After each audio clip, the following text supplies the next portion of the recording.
Novas e supernovas são estrelas variáveis intrínsecas, também chamadas de variáveis eruptivas, ou variáveis cataclísmicas.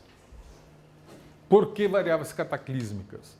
Porque elas representam explosões tão grandes na estrela que nós associamos ela a cataclismas estelares, né? E em 1931, Bard e Zwicky descobriram que existem duas categorias de novas. Uma frequente e de luminosidade menor, e outras mais raras de luminosidade extremamente grande. Então eles chamaram a estas de luminosidade extremamente grande, chamaram de supernovas. A partir daí, então, essas estrelas novas passaram a ter essas duas denominações. E mais tarde percebeu-se que as novas poderiam ser subdivididas entre novas e novas anãs. Temos aqui a curva de luz de uma nova, chamada Nova Sagitário, que explodiu no ano de 2012. Ao longo de cerca de 10 dias, a estrela, inicialmente muito fraca, aumentou rapidamente de brilho até atingir o máximo, rapidamente começou a decair e depois continuou decaindo mais lentamente, certo? Estrelas novas são cataclísmicos, mas não são catastróficos. Elas não destroem a estrela. Tanto assim que muitas novas são novas recorrentes. Elas podem explodir dessa maneira e 10 anos depois explodir de novo. E 10 anos mais tarde, mais uma vez. E assim por diante. São novas recorrentes. Portanto, novas, a explosão de uma nova não destrói o sistema. Tá? O que nós imaginamos que seja uma estrela nova? Uma estrela nova, nós temos bastante segurança hoje, porque todas as estrelas que explodiram nas últimas décadas foram investigadas com bastante detalhe. Eu ajudei bastante nisso. Vários dos meus alunos também fizeram tese nessa área. E todas elas pode-se provar que é um sistema duplo, onde você tem uma estrela vermelha e uma anã branca capturando matéria, gás da estrela vermelha. Quando você tem essa situação, uma binária, na qual uma anã branca captura gás de uma estrela vermelha, nós chamamos de variável cataclísmica, sempre, independentemente de como é o comportamento dela a longo prazo. Anãs brancas, vocês sabem, são estrelas mortas. Mas uma anã branca que captura gás, ela pode brilhar. Não a anã branca, e sim o disco. Porque esse gás está caindo sobre a anã branca. Nesse processo transforma a energia gravitacional em energia cinética, energia térmica, energia radiante. E essa radiação escapa. Então o que você vê aqui é a luz do disco de gás, que está brilhando muito mais do que a anã branca. Você não vê a anã branca. Ela está lá no centro, você não vê. A luz que você enxerga vem do disco. Mas o que acontece com a anã branca? A anã branca é composta essencialmente de carbono. Algumas têm muito hélio, outras têm oxigênio, neônio, mas a maioria é composta essencialmente de carbono. Quando ela captura gás de uma estrela vizinha, esse gás é o quê? É rico em hidrogênio. Esse gás é rico em hidrogênio. Então você tem uma anã branca capturando hidrogênio. E lembre-se, hidrogênio é combustível, né? O hidrogênio vai produzir um ciclo de combustão, de detonação termonuclear. Aonde? Na superfície da anã branca. Na superfície da anã branca. É isso que pode detonar e explodir. Tá? Não afeta o interior da anã branca, é apenas a superfície, porque foi lá que foi acumulado combustível. Né? E aí, então, você tem um fenômeno aqui desse tipo. Né? A estrela vermelha que jogou gás lá para dentro, formou esse disco e, de repente, há uma reação termonuclear explosiva na superfície da anã branca. E ela explode jogando 1/1000 da massa solar, tipicamente 1/1000, para o espaço, mas com velocidades de 1.000, 2.000 quilômetros por segundo. Uma velocidade muito grande. Né? Uma outra categoria que foi descoberta mais tarde são estrelas chamadas novas anãs. Novas anãs, elas inicialmente eram consideradas novas, no entanto, percebeu-se que a amplitude é de apenas 4 magnitudes, às vezes 5 magnitudes, às vezes 3 magnitudes, e a recorrência é muito rápida. Elas podem explodir uma vez por mês, uma vez a cada 2 meses, e assim por diante. E a explosão dura uma semana, 5, 7, 10 dias. Né? Essas são chamadas de novas anãs. Sabe-se hoje que as novas anãs, elas não são explosivas. Elas não são explosivas. As novas anãs ocorrem porque a estrela vermelha joga matéria para a anã branca e ela forma apenas um anel. Toda a matéria é acumulada em torno do anel, em cima desse anel. Tá? Até que esse anel tem tanta massa que ocorre uma instabilidade e essa massa é jogada para dentro, formando um disco, que é então capturado pela anã branca. E aí toda essa energia gravitacional é liberada e esse disco brilha durante tempo suficiente até que esse anel seja esgotado. E aí o disco é destruído e volta a acumular matéria no anel. Novas anãs não são explosões termonucleares. São aumentos do brilho devido à energia gravitacional exclusivamente. Né? Diferentemente, portanto, das novas clássicas, onde a superfície de uma anã branca é detonada. Né? Agora, uma supernova é um animal completamente diferente. E posso dizer desde já que supernovas, além de cataclísmicos, são também catastróficos, porque destroem a estrela. E vocês vejam que aqui nós temos a galáxia NGC 4526 e aqui nós temos uma supernova. A supernova, no máximo de brilho dela, ela tem uma luminosidade que até chega a ser comparável com a galáxia inteira. Então, uma supernova, no máximo de brilho, pode brilhar tanto quanto 100 bilhões de sóis. Tá? Isto é uma quantidade de energia fenomenal. Como é que ocorre uma supernova? Por que ocorre uma supernova? Vocês se lembram desta figura que nós já vimos numa outra aula, né? E que é a figura da alquimia cósmica, né? É como é que dentro de uma estrela de grande massa você transforma hidrogênio em hélio, hélio em carbono, carbono em neônio e assim por diante, até ferro. Lá no centro você pode produzir ferro. Por quê?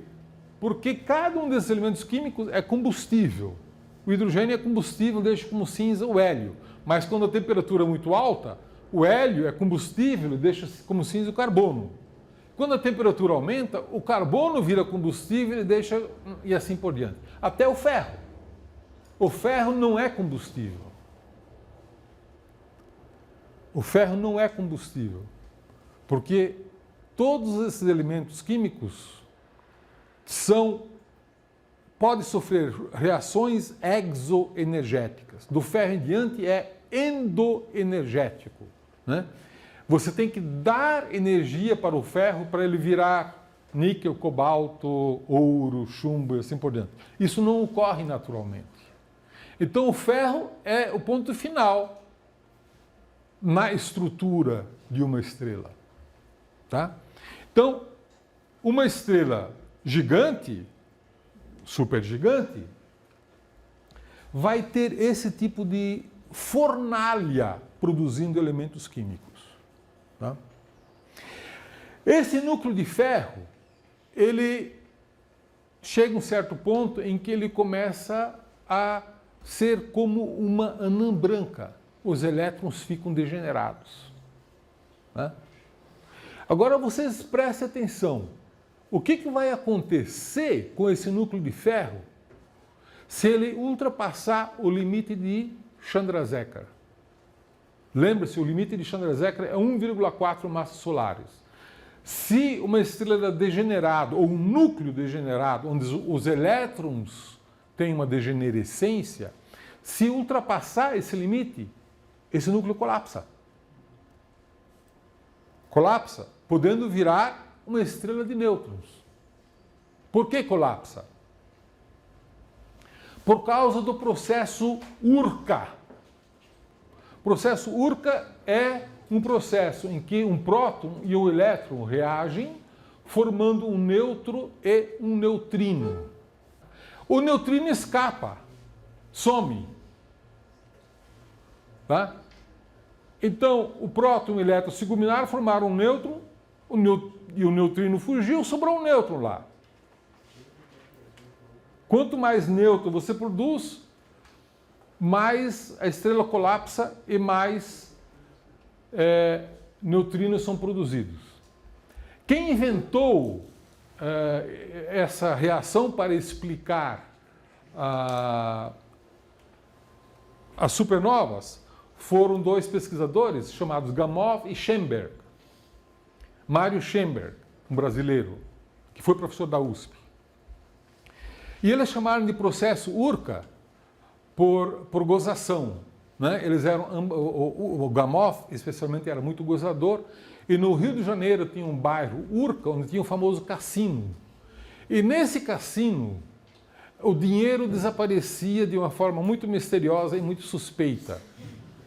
Não é? Mais ou menos da mesma maneira como numa estrela colapsante, ao produzir neutrinos, os neutrinos escapam, levam energia embora. E isso produz mais colapso. Quando esse núcleo de ferro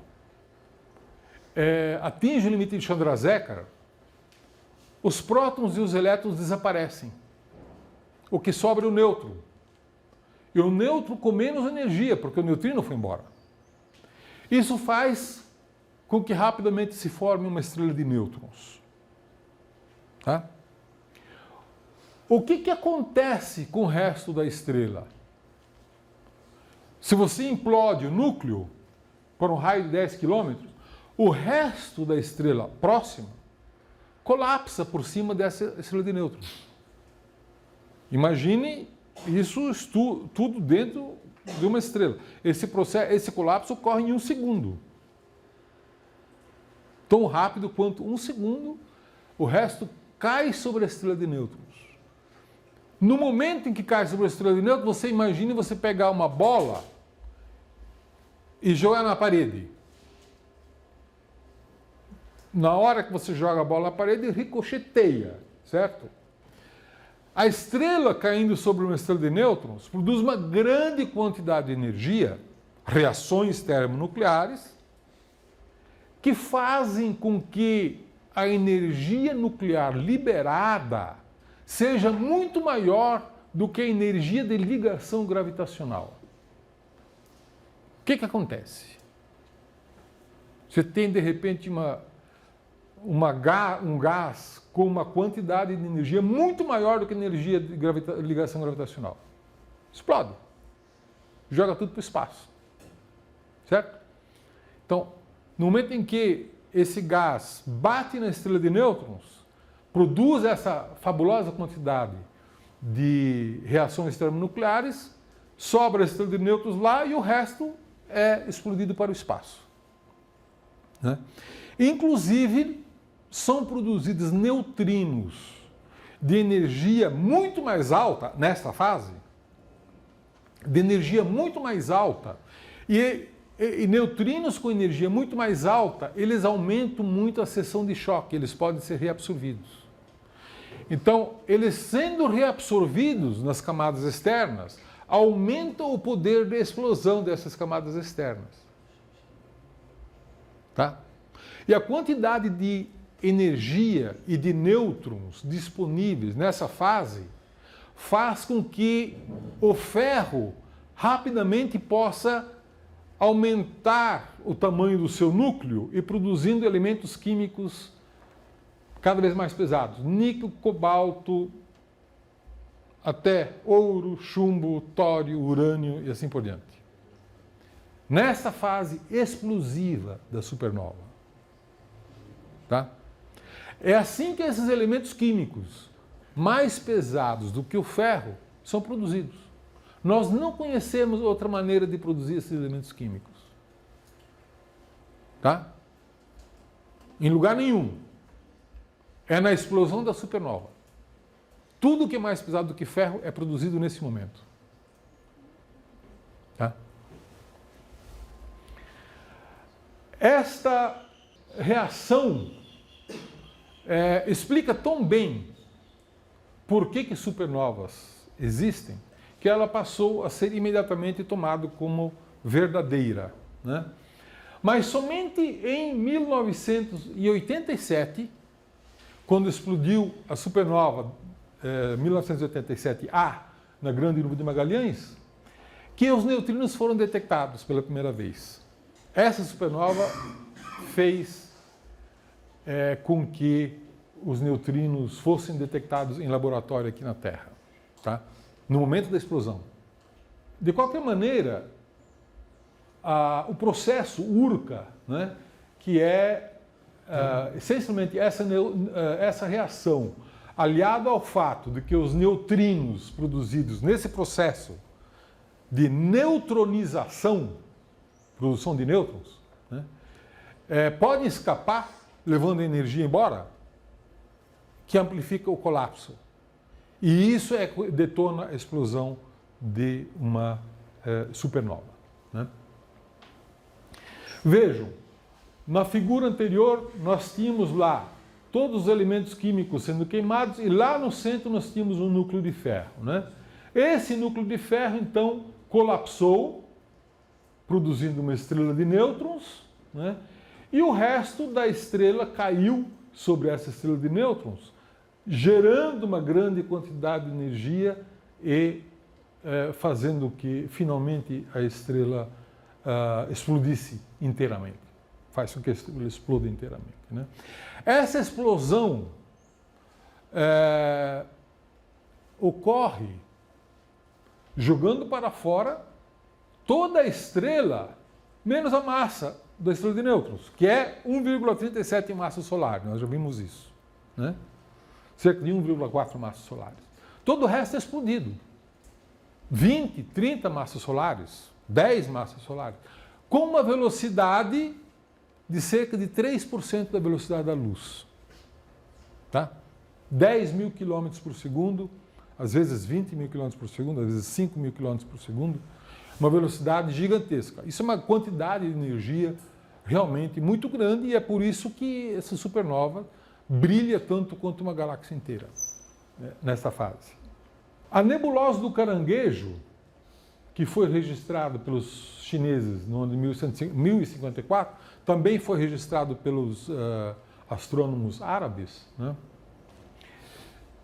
Era visível durante o dia, né? E hoje tem esse resto que é visível no óptico e aqui no óptico mais o raio-x, né? E lá no centro tem uma estrela de nêutrons, tem um pulsar, que gira com um período de 33 milissegundos.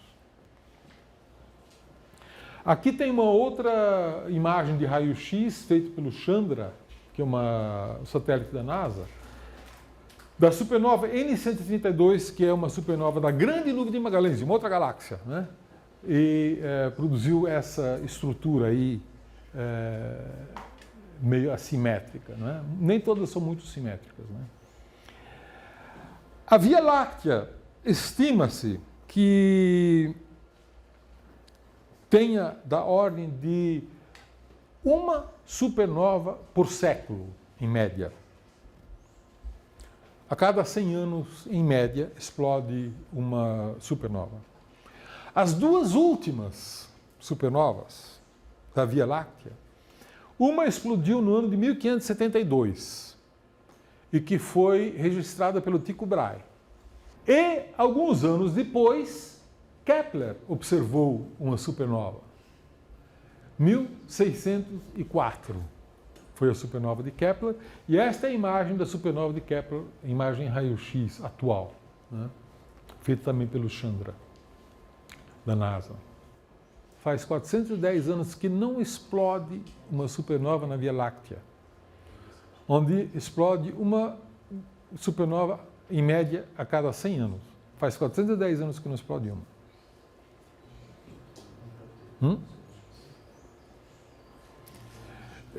Isso não prova que nós estamos prestes a assistir uma explosão, mas nada impede que amanhã não haja explosão de uma supernova, certo? Nem na Via Láctea, nem em Andrômeda. Tá? E isso seria, de fato, extremamente interessante, porque poderia se detectar pela primeira vez ondas gravitacionais diretamente. Porque acredita-se que a explosão de uma supernova seja um dos eventos de produção de ondas gravitacionais mais fortes que ocorre no universo, tá? Pelo menos no universo local. Supernovas são classificadas em duas categorias: supernovas do tipo 1 e supernovas do tipo 2. Supernovas do tipo 1 não têm hidrogênio no espectro. E supernovas do tipo 2 são ricas em hidrogênio no espectro. As supernovas do tipo 1 são divididas em 1A e 1B, vermelho e azul. Vocês vejam que as supernovas do tipo 1A, elas têm um pico e depois caem lentamente. As supernovas do tipo 1B também têm o pico e caem lentamente, mas têm um brilho máximo menor. Supernovas do tipo 2, elas podem ocorrer com platô, um pico seguido de um platô, ou não. Quando tem platô, nós dizemos que são supernovas do tipo 2P. E quando não tem platô, supernovas do tipo 2L. Essa grande divisão de supernova do tipo 1 e do tipo 2 é uma primeira aproximação. Cada uma delas pode ser depois subclassificadas em diversos subtipos. Eu estou sendo simplista, mostrando apenas alguns tipos para mostrar que a classificação não é tão simples assim. As supernovas do tipo 1A são extremamente interessantes. Elas são extremamente interessantes, porque foi com essas supernovas que se descobriu que existe energia escura. Foi usando essas supernovas como técnica, como método. Né? E por que isso? Porque as supernovas do tipo 1A, elas são muito brilhantes no pico e decaem todas da mesma maneira. Elas têm brilho máximo igual e decaem todas da mesma maneira. Aqui nós temos diversas supernovas mostrando nessa figura a parte superior, e vocês vão dizer que elas não têm todas o mesmo brilho. Sim, porque estão a distâncias diferentes. Né? Supernovas com distâncias diferentes, evidentemente, vão ter brilho aparentemente diferente. Quando você corrige todas essas supernovas, corrige pela distância, colocando todas elas na mesma distância, por exemplo, em vez de magnitude aparente, colocando em magnitude absoluta, que seria correção para todas as mesmas distâncias, vejam o que ocorre com todos esses pontos aqui. Todos caem em cima exatamente da mesma curva.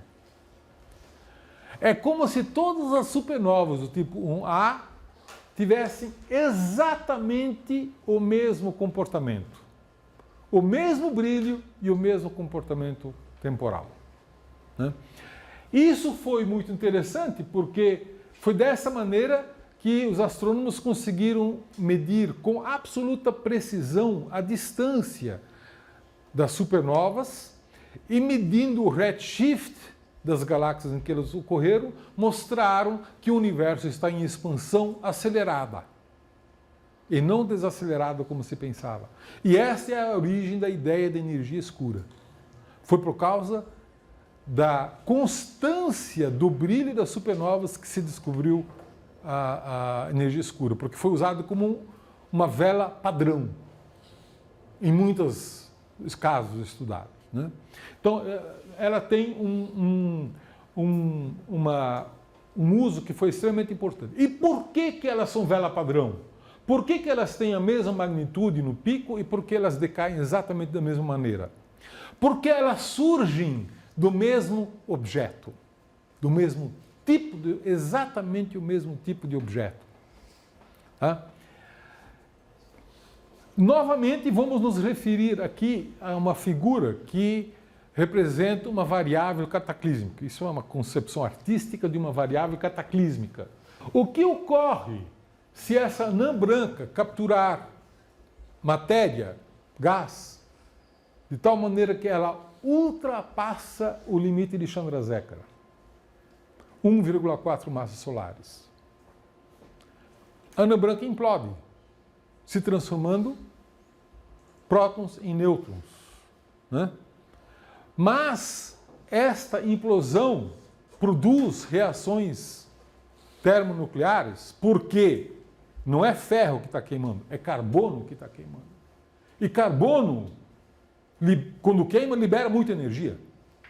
Carbono é um elemento exoenergético.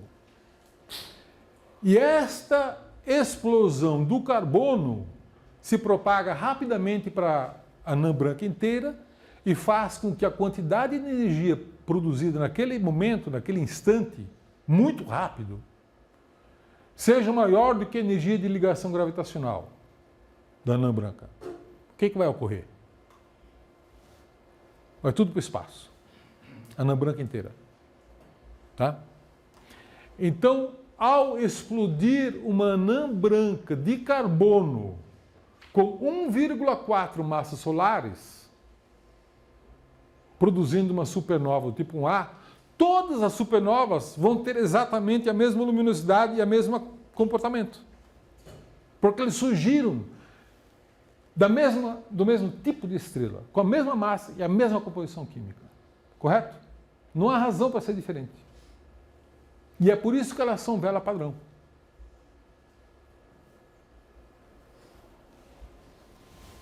Tá? Inclusive, existe uma coisa extremamente curiosa, né? Que o pico de uma supernova do tipo 1A é produzida pela radioatividade do níquel 56. O níquel 56 decai com uma meia-vida de 6 dias. Um decaimento muito rápido. Quando chega num certo ponto, o níquel já não produz mais, vem o cobalto 56, que tem uma meia-vida de 77 dias. Né? Então aqui, esta luminosidade, nesta fase, é dominada pelo níquel radioativo, e nesta fase, segunda fase de decaimento, é dominado pelo cobalto radioativo. Né? Então, e nós sabemos que as escalas de tempo batem exatamente com as escalas de tempo das curvas de luz de uma supernova do tipo 1A.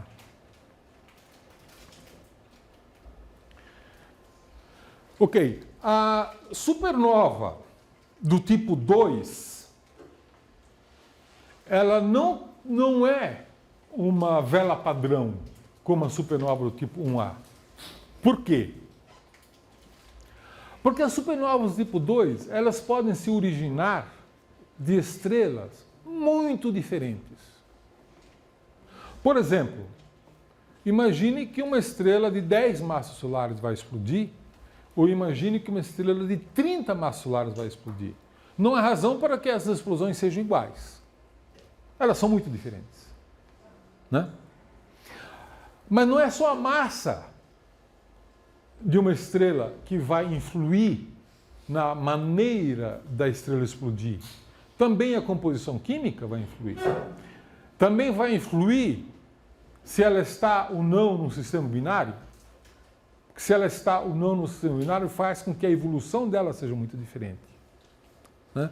Por exemplo, se ela está num sistema binário, ou se ela for uma estrela de massa muito grande, ela pode perder todo o envelope de hidrogênio antes de ela se transformar em supernova. Então, quando explodir o que sobrou, essa supernova não vai ter hidrogênio. E nós vamos classificá-la como uma estrela do tipo, uma supernova do tipo 1, mesmo sendo uma estrela de grande massa que vai explodir.